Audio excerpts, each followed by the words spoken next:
কবরের আযাব মিথ্যা, কবরের আযাব ডাহা মিথ্যা। কেননা 36 নম্বর সূরা ইয়াসিনের 52 নম্বর আয়াতে আল্লাহ সুবহানাহু ওয়া তাআলা বলছেন, 36 নম্বর সূরা ইয়াসিন 52 নম্বর আয়াতে আল্লাহ সুবহানাহু ওয়া তাআলা বলছেন যে কলু, পুনরুত্থানের দিন, তাদের পুনরুত্থান হওয়ার পর, পুনরুত্থানের দিন মানুষের পুনরুত্থান হওয়ার পর বলবে, মানুষরা বলবে ইয়া ওয়াইলানা বাআসনা মিন মারকাদিনা, হায় কে আমাদেরকে ঘুমের অবস্থা থেকে জায়গায় তুললো। কবরে যদি আযাব হয়ে থাকে তাহলে মানুষরা কেন এই কথা বলবে যে কে আমাদেরকে ঘুমের অবস্থা থেকে তুললো? মানে মানুষরা মৃত্যুর পর ঘুমের অবস্থায় থাকবে। অতএব কবরের আযাব মিথ্যা, ডাহা মিথ্যা। আমাদের আহলে কোরআন ভাইরা এরকমটা বলে থাকেন, যারা মূলত আহলে কোরআন নয়, আহলে কিতাব, বাংলাদেশে খ্রিস্টান মিশনারি। তারা খ্রিস্টান সেজে যে কাজটা করতে পারে না সেই কাজটা করার জন্য আহলে কোরআন নামিয়ে মুসলিম সেজে সোশ্যাল মিডিয়ায় লাফালাফি করে এবং হাদিস বিরোধী পোস্ট করে। তো আজকে আমরা তাদের সম্পর্কে বিস্তারিত কথা বলেছি, তাদের দলিল এবং যুক্তিগুলো খণ্ডন করেছি। এখন আপনার দায়িত্ব সম্পূর্ণ ভিডিওটা মনোযোগ সহকারে দেখা। আর যদি মনে হয় ভিডিওটা ইনফরমেটিভ, তথ্যবহুল, দার্লিক, বিষয়ভিত্তিক, যৌক্তিক, ভিডিওটা দিন এবং যার জন্য কল্যাণ করা হতে পারে, ভিডিওটা মুসলিম জাতিকে, আহলে কোরআনদের বা আহলে কিতাবদের, খ্রিস্টান মিশনারিদের ফিতনা থেকে বাঁচাতে পারে, তাহলে ভিডিওটা একটু কষ্ট করে শেয়ার করুন আর করতেই থাকুন। এছাড়াও সম্পূর্ণ ভিডিওটা দেখার পর আপনার কি মনে হলো সেটা অবশ্যই আমাকে ভিডিওর কমেন্টে জানান। এছাড়াও যদি আপনার বা আপনাদের কোনো প্রশ্ন থাকে, বিশেষ করে কঠিন প্রশ্ন, মারাত্মক কঠিন প্রশ্ন, যে প্রশ্নটা কাউ করতেও পারছেন না, নিজে উত্তর খুঁজে পাচ্ছেন না, এরকম প্রশ্ন থাকলে ভিডিওর কমেন্টে করে ফেলুন। ইনশাআল্লাহ আপনার প্রশ্নের উত্তর দেওয়া হবে। দুটো শর্ত রয়েছে, শিশু সুলভ প্রশ্ন করবেন না, আর প্রশ্ন করে উত্তরের জন্য তাড়াহুড়ো করবেন না। প্রশ্ন করুন কঠিন, মারাত্মক কঠিন। আপনি যত কঠিন প্রশ্ন করবেন আমি তত তাড়াতাড়ি উত্তর দেবো ইনশাআল্লাহ।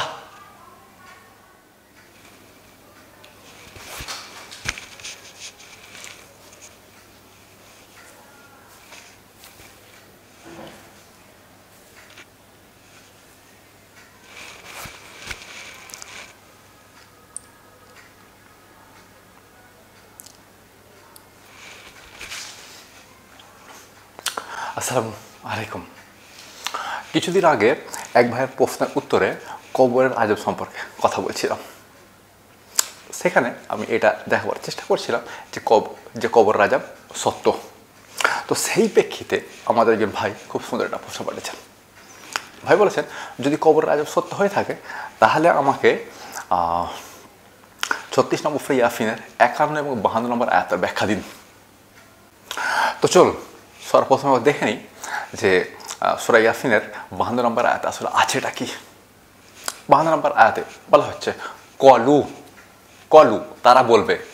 তারা বলতে গেলে মানুষরা পুনরুত্থানের দিন বলবে ইয়া ওয়াইলানা মান বাআসনা মিন মারকাদিনা, হায় কে আমাদেরকে ঘুমের অবস্থা থেকে জায়গা তুললো, কে আমাদেরকে ঘুমের স্থান থেকে জায়গা তুললো। হাযা মা ওয়াদুর রহমানু ওয়া ফাদাকাল মুরসালুন, এ তো আল্লাহর ওয়াদা। হাযা মা ওয়াদুর রহমানু, এ তো রহমানের ওয়াদা। ওয়া ফাদাকাল মুরসালুন, এবং রসুলরা সত্যই বলেছিল। তো এই আয়াতটাকে দেখে বলা হয় যে কবরের আযাব মিথ্যা। কেননা আয়াতে বলা হচ্ছে যখন মানুষদেরকে পুনরুত্থানের দিন তোলা হবে তখন তারা বলবে যে হায় কে আমাদেরকে ঘুমের অবস্থা থেকে জায়গা তুললো। আল্লাহ সুবহানাহু ওয়া তাআলা সত্যই বলেছিলেন এবং রসুলরা সত্যই বলেছিলেন। এটা তো আল্লাহ সুবহানাহু ওয়া তাআলার ওয়াদা। হাযা মা ওয়াদুর রহমানু, এটা তো রহমানের ওয়াদা। ওয়া ফাদাকাল মুরসালুন, এবং রসুলরা সত্যই বলেছিলেন। তো তাদের বক্তব্য হচ্ছে মানুষদেরকে যখন পুনরুত্থানের দিন যখন তোলা হবে তখন তারা উঠে বলবে যে কে আমাদেরকে ঘুমের অবস্থা থেকে জায়গা তুললো। মানে তার আগে তারা ঘুমের অবস্থায় থাকবে। যদি কবরের আযাব সত্য হয়ে থাকে তাহলে তারা ঘুমের অবস্থায় ছিল কিভাবে? তারা তো শাস্তি হওয়ার কথা ছিল। আসলে বিষয়টা হচ্ছে এরকম, আমি বললাম যে মিস্টার এ সকালবেলায় বাজারে গিয়েছিল। বাজার থেকে দুপুরবেলায় ফেরার পর দুপুরে ভাত খেয়ে ঘুমিয়ে যায়। এখন আপনি বলছেন না না না না সকালে বাজারে যাওয়া সম্ভবই নয়। কেন সম্ভব নয়? কারণ সে দুপুরে ভাত খেয়ে ঘুমাচ্ছিল। তো ভাই দুপুরে ভাত খেয়ে ঘুমাচ্ছিল, সকালে তো ভাত খেয়ে ঘুমায়নি। আমি বলছি মিস্টার এ সকালবেলায় বাজারে গিয়েছিল, বাজার করে দুপুরবেলায় ফেরে এসে দুপুরে ভাত খেয়ে ঘুমিয়ে যায়। আপনি বলছেন না না না না বাজারে যাওয়া সম্ভব নয়, কারণ সে দুপুরে ভাত খেতে ঘুমাচ্ছিল। ভাই আমি সকালের কথা বলছি, আমি দুপুরের কথা বলিনি। আপনি এটা ধরছেন কেন যে দুপুরে ভাত খেয়ে ঘুমাচ্ছে? আমি তো বলছি সকালের কথা, যে সকালে বাজারে গিয়েছিল। বিষয়টা অনেকটা এরকম। যাই হোক, এটা হচ্ছে তাদের দলিল, মানে বিশেষ করে আহলেকরণ ভাইদেরকে, মানে আহলেকরণ ভাইদের বা হাদিস অস্বীকারী ভাইদের দলিল এটা যে কবরের শাস্তি হয় না, কারণ কবরে মানুষ ঘুমের অবস্থায় থাকবে, ঘুমন্ত অবস্থায় থাকবে। যখন তাদেরকে তোলা হবে তখন তারা এটাই বলবে যে কে আমাদেরকে ঘুমের অবস্থা থেকে জায়গা তুললো। এটাও কবর রাজা মিথ্যা। যুক্তি কি? যুক্তিও রয়েছে। একদম প্রথম যুক্তি যে বিচারিত হয়নি, বিচার তো হয়নি, তাহলে শাস্তি হবে কেন? বিচার পর শাস্তি হবে, বিচারিত হয়নি তাহলে শাস্তি হবে কেন? এটা হচ্ছে প্রথম এবং প্রধান যুক্তি। আর একটা যুক্তি রয়েছে, যাদেরকে কবর দেওয়া হয় না, যেমন হিন্দুদেরকে তাদের লাশ পুড়িয়ে দেওয়া হয়, তাহলে তাদের শাস্তি হবে কোথায়? কোন একজন ব্যক্তি জঙ্গলে ঘুরতে গিয়েছিল, তাকে জঙ্গলের কোন এক পশু খেয়ে ফেলেছে, তার কবরে শাস্তি হবে কোথায়? কোন একজন ব্যক্তি সমুদ্রে ডুবে মারা গেছে, তাকে সমুদ্রের কোনো প্রাণী খেয়ে নিয়েছে, তার কবর শাস্তি হবে কোথায়? আসলে এগুলো খুবই শিশু সুলভ প্রশ্ন। সর্বপ্রথম আপনাকে জানিয়ে দিতে চাইব কবরের শাস্তি মানে মাটির কবরের ভেতর শাস্তি নয়। কবরের শাস্তি মানে মাটির কবরের ভেতর শাস্তি নয়। তাহলে আপনাদের যে যুক্তিটা ছিল যে হিন্দুদের শাস্তি হবে কোথায়, যাকে পশুতে খেয়ে নিয়েছে, যাকে সমুদ্রের প্রাণী খেয়ে নিয়েছে তার শাস্তি হবে কোথায়, যাকে সমুদ্রের প্রাণী খেয়ে ফেলেছে তার শাস্তি হবে কোথায়? তো ওই প্রশ্নের উত্তরটা শেষ হয়ে গেল। শাস্তিটা মাটির কবরে হয় না, শাস্তিটা হয় আলমে বারজাখে, যেই সম্পর্কে পবিত্র কোরআনে 23 নম্বর সূরা মুমিনুনের 99 এবং 100 নম্বর আয়াত কথা বলা হয়েছে। 99 নম্বর আয়াতে বলা হচ্ছে যে হাত্তা ইযা জা আহাদুহুমুল মাউতু ক্বালা রাব্বিরজিউন, যখন তাদের মধ্যে কেউ মারা যায় এবং তার আত্মাকে নিজে ঢোকানো হয় আলমে বারজাখে, তখন তারা বলে হে আমাদের প্রভু, আমাদেরকে পৃথিবীতে ফেরত পাঠিয়ে দেন। ক্বালা রাব্বিরজিউন, প্রভু আমাদেরকে পৃথিবীতে ফেরত পাঠিয়ে দেন। আমরা গতবারে যেসব ভালো কাজগুলো করতে পারিনি, এইবারে গিয়ে সেই সমস্ত ভালো কাজগুলো করব। তার উত্তরে আল্লাহ সুবহানাহু ওয়া তাআলা বলবেন, 23 নম্বর সূরা আয়াত নম্বর 100 রয়েছে, কাল্লাহ, কখনোই নয়, ইন্নাহু কালিমাতুন হুয়া কাইলুহা, এটা শুধুমাত্র তাদের কথার কথা। ওয়ামি ওরাইহিম বারজাখুন ইলা ইয়াউমা ইউবাসুন, এখন তাদের সামনে বারজাখ এবং এখানে তারা থাকবে পুনরুত্থান দিবস পর্যন্ত। তো আমরা যে কবরের আযাবের কথা বলি সেটা মাটির কবরের ভিতরে নয়, সেটা আলমে বারজাখে, এবং শাস্তিটা হবে আত্মাতে, শরীরে নয়। আমি মরে যাব, আমার শরীরটা বেকার হয়ে গেছে, এখন এই শরীরটাকে সম্মানজনকভাবে শুধু জাস্ট কবরে রেখে দেওয়া হবে। শরীরের কাহিনী এখানেই শেষ। আমাদের যত শাস্তি হবে সেটা হবে আমাদের আত্মাতে, এবং সেটা আলমে বারজাখে। যাই হোক, আপনার একটা যুক্তি বা আপনার একটা প্রশ্নের উত্তর হয়ে গেল যে হিন্দুদের শাস্তি হবে কোথায়, যাদের দেহ পশু খেয়ে ফেলেছে বা সমুদ্রের কোনো প্রাণী খেয়ে ফেলেছে তাদের শাস্তি হবে কোথায়। এই প্রশ্নের উত্তর শেষ। এখন পরের প্রশ্নটা, এখন তো বিচারই হয়নি, বিচার আগে কবর শাস্তি হবে কীভাবে? বিচার হওয়ার পর শাস্তি হবে সেটা মানা যায়, সেটা যৌক্তিক। এখন তো বিচারই হয়নি, তাহলে শাস্তি হবে কেন? এই প্রশ্নের উত্তর রয়েছে।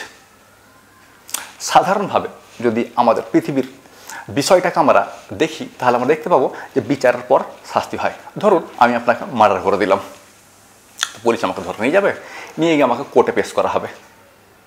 কোর্টে আমার অপরাধটাকে প্রমাণ করা হবে যে আমি মার্ডার করেছি কি না। যদি এটা প্রমাণ হয়ে যায় তখন আমার শাস্তি হবে। সেটা হতে পারে 14 বছর জেল হতে পারে, সেটা হতে পারে যাবজ্জীবনের কারাদণ্ড, অথবা সেটা হতে পারে মৃত্যুদণ্ড। যাই হোক না কেন, বিচার পর আমার শাস্তি হবে, এটা যৌক্তিক। কিন্তু কিন্তু কিন্তু কিন্তু কিন্তু কিন্তু বিচার ছাড়াও শাস্তি হয়, যেগুলো কীরকম? ধরুন আমি রাস্তা দিয়ে বাইক নিয়ে যাচ্ছি, তবে হেলমেট পরিনি, আমি হেলমেট পরিনি, এ কারণে আমাকে ট্রাফিক পুলিশ আমাকে ধরলো, ধরে আমাকে 500 টাকার একটা চালান করে দিল। এটা বিচার ছাড়া শাস্তি। মানে যে অপরাধগুলো একেবারে ছোট সেগুলোতে বিচার ছাড়াই শাস্তি হয়, সেগুলোতে বিচার ছাড়াই শাস্তি হয়। তাহলে আপনার দ্বিতীয় যুক্তিটার উত্তর হয়ে গেল যে বিচার তো হয়নি, শাস্তি হবে কিভাবে? বিচার ছাড়াও শাস্তি হতে পারে। মানে আপনার দুটো যুক্তি ছিল এবং দুটো যুক্তির প্রেক্ষিতে আমি কথা বলে নিয়েছি, দুটো প্রশ্নের উত্তর দিয়েছি, দুটো যুক্তি খণ্ডন করে দিয়েছি। এখন আপনার দলিলটা শুরুতেই খণ্ডন করে দিয়েছি। আমি বললাম মিফতার এ সকালে বাজারে গিয়েছিল, বাজার করে দুপুরে ফিরেছে, দুপুরে ফিরে লা ধোয়া করেছে, ভাত খেয়ে ঘুমিয়ে গেছে। আপনি বলেন না না না না না বাজারে যাওয়া সম্ভবই নয়, কারণ সে দুপুরে ঘুমাচ্ছিল।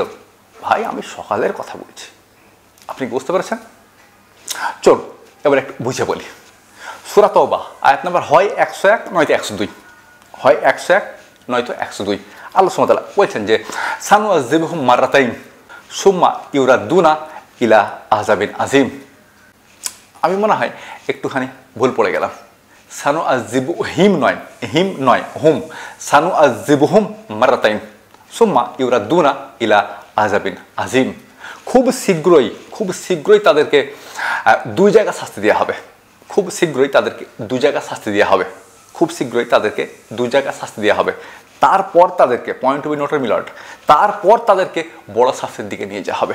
সানুআযিবুহুম মাররাতাইন, খুব শীঘ্রই তাদেরকে দুই জায়গা শাস্তি দেওয়া হবে। সুম্মা ইউরাদ্দুনা ইলা আযাবিন আযীম, তারপর তাদেরকে পয়েন্ট টু বি নোটের মিলট, তারপর তাদেরকে বড় শাস্তির দিকে নিয়ে যাওয়া হবে।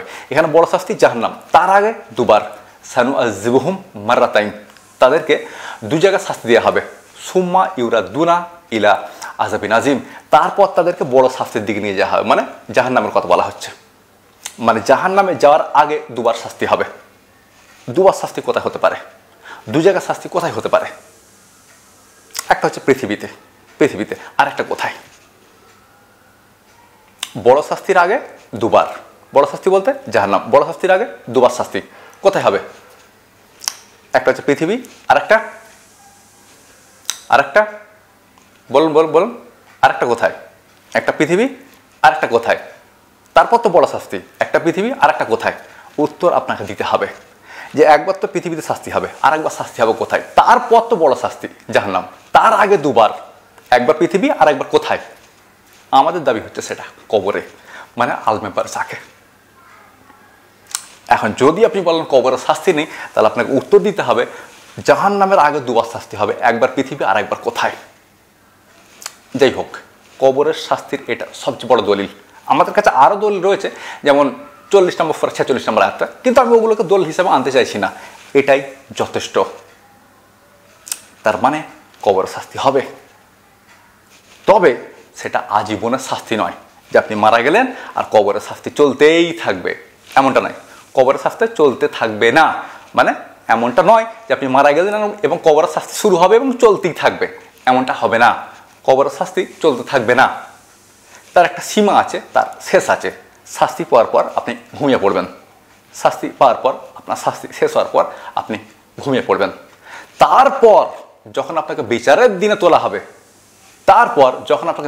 তোলা হবে, তখন মানুষ এটাই বলবে, তখন তারা এটাই বলবে, ইয়া আইলানা মাম বাআসনা মিন মারকাদিনা, কে আমাদেরকে ঘুমের অবস্থা থেকে তুললো? হাযা মা ওয়াদুর রহমানু, এটা তো রহমানের ওয়াদা। ও ফালাকাল মুরসালুন, এবং রাসূলরা সত্যিই বলেছিল যে আমাদেরকে বিচারের দিনটা তোলা হবে, আমাদেরকে বিচারের দিনটা তোলা হয়ে গেল। আপনি কি ব্যাপারটা বুঝতে পেরেছেন? কবরের শাস্তি চলতেই থাকবে না, শাস্তি পাওয়ার পর আপনি ঘুমিয়ে পড়বেন। বিচারের দিন যখন আপনাকে তোলা হবে, তখন আপনি এটাই বলবেন যে কে আমাদেরকে ঘুমের অবস্থা থেকে জাগালো। আমি কি ব্যাপারটা পরিষ্কার করতে পেরেছি? প্রশ্ন হবে, কবরে কোন ধরনের শাস্তি হবে, মানে কবরে কোন অপরাধের শাস্তি কবরে হবে, কোন অপরাধের শাস্তিটা কবরে হবে? ছোটখাটো অপরাধ, যেমন ধরুন আপনি পেশাব করেছেন কিন্তু পেশাবের ছিটে আপনার পায়ে পড়েছে, এই সম্পর্কে হাদিস রয়েছে এবং এটা রয়েছে ইবনে মাজাতে। ইবনে মাজা হাদিস নাম্বার 348, যেখানে বলা হচ্ছে যে ওয়াকসারু আযাবিল কবরি মিনাল বাউল, ওয়াকসারু আযাবিল কবরি মিনাল বাউল। অধিকাংশ ক্ষেত্রে কবরের আযাব হয় পেশাবের ছিটা পায়ে পড়ার কারণে, অধিকাংশ ক্ষেত্রে কবরের আযাব হয় পেশাবের ছিটা পায়ে পড়ার কারণে। তিরমিজি হাদিস নাম্বার 348। অর্থাৎ এই ছোটোখাটো অপরাধের শাস্তিগুলো কবরই হয়ে যাবে, যেখানে পার্টি আপনি একা। আপনি রাস্তায় যাচ্ছেন, হেলমেট পরেননি, পুলিশ ধরেছে, 500 টাকা ফাইন করে দিয়েছে, এখানে পার্টি আপনি একা, এর জন্য সাধারণত বিচারের প্রয়োজন পড়ে না। কিন্তু যেখানে পার্টি একের অধিক সেখানে বিচার প্রয়োজন পড়বে। যেমন আপনি বাইকের রাস্তায় যাচ্ছেন, একটা অ্যাক্সিডেন্ট করে দিয়েছেন, এখানে পার্টি একের অধিক, এখানে বিচার প্রয়োজন আছে, বিচার হবে, তারপর আপনার শাস্তি হবে। কিন্তু যেখানে পার্টি আপনি একা, সেখানে বিচার প্রয়োজন নেই। তো কবরে সেই সমস্ত অপরাধের শাস্তিগুলো হয়ে যাবে যেখানে পার্টি আপনি একা। আপনি পেশাব করেছেন, আপনার পেশাবের ছিটা আপনার পায়ে পড়েছে, এই অপরাধ শাস্তি কবরই হয়ে যাবে, কারণ এখানে পার্টি আপনি একা। যেখানে পার্টি একের অধিক সেখানে বিচার প্রয়োজন পড়ে। যেমন ধরুন আমি আপনাকে গালাগালি করেছি, আপনি আল্লাহর ভয়ে আমাকে পাল্টা গালাগালি করেননি, এর বিচার হবে। এই অপরাধটা প্রমাণ করার দরকার পড়বে যে আমি আপনাকে গালাগালি করেছি কি না। আপনি বুঝতে পেরেছেন? যেখানে পার্টি আমি একা সেখানে বিচারের প্রয়োজন পড়বে না, যেখানে পার্টি একের অধিক সেখানে বিচারের প্রয়োজন পড়বে। আমি যদি আপনাকে গালাগালি করি, এর শাস্তি হবে, মানে এর বিচার হবে আমাদের পুনরুত্থানের পর, তারপর শাস্তি হবে। যেখানে পার্টি আমি একা সেখানে বিচারের প্রয়োজন পড়ে না। যেমন আপনি বাইক নিয়ে যাচ্ছিলেন, হেলমেট পরেননি, পুলিশ ধরেছে, ফাইন করে দিয়েছে, কোনো বিচারের প্রয়োজন নেই। যাই হোক ভাই, আমি মনে হয় আপনার দলিল খণ্ডন করেছি। আমি মনে হয় যে আপনাদের দুটো যুক্তি খণ্ডন করেছি, তার সঙ্গে সঙ্গে কবর আযাবের দলিলও হাজির করেছি, তার সঙ্গে সঙ্গে বেশ কিছু যুক্তিও প্রদান করেছি যেগুলো অখণ্ডনযোগ্য, যেগুলো আপনি খণ্ডন করতে পারবেন না। এখন যদি মনে হয় ভিডিওটা ইনফরমেটিভ ছিল, তত্ত্ববহুল ছিল, দার্লিক ছিল, বিশ্লেষণ ভিত্তিক ছিল, যৌক্তিক ছিল, ভিডিওটা দিন এবং যার জন্য কল্যাণ করা হতে পারে। ভিডিওটা মানুষকে আহলে কোরআনদের ফিতনা থেকে বাঁচাতে পারে, যারা মূলত আহলে কোরআন, আহলে কিতাব, বাংলাদেশে খ্রিস্টান মিশনারি, যারা মিশনারি সেজে যখন কাজ করতে পারে না, তখন তারা আহলে কোরআন নাম নিয়ে, মুসলিম নাম নিয়ে সোশ্যাল মিডিয়ায় লাফালাফি করে এবং হাদিসের বিরুদ্ধে পোস্ট করে থাকে। এই ভিডিও অবশ্যই মুসলিম জাতিকে তাদের ফিতনা থেকে বাঁচাবে। এত ভিডিওটা শেয়ার করুন আর করতেই থাকুন। আর তার সঙ্গে যদি শেষে পৌঁছে মনে হয় যে ভদ্রলোক এত গরমে বসে বসে আমাদের জন্য ভিডিওটা বানালেন এবং কোনো বিনিময় ছাড়া ভিডিওটা আমাদেরকে উপহার দিলেন, গরমটা একবার দেখুন, আমার ঘামটা একবার দেখুন, লক্ষ্য করুন, এই দেখুন ঘাম ঝরছে। যাই হোক, যদি মনে হয় যে ভদ্রলোক এত গরমে বসে বসে ক্যামেরার দিকে একটানা আমাদের জন্য কথা বললেন, বক্তব্য রাখলেন, বিনিময় ছাড়া ভিডিওটা আমাদেরকে উপহার দিলেন, যাতে আমাদের ইহকালীন এবং পরকালীন কল্যাণ রয়েছে, তাহলে আমার জন্য একটু দোয়া করতে পারেন। আর দোয়া করা উচিত, ভিডিও শেয়ার করা উচিত, আমার জন্য দোয়া করা উচিত, কারণ এই দুটোই খুবই কল্যাণকর। এত শেয়ার করতে থাকুন, আমার জন্য দোয়া করতে থাকুন, এই দুটো যেন চলতে থাকে, এই দুটোর একটা বন্ধ না হয়।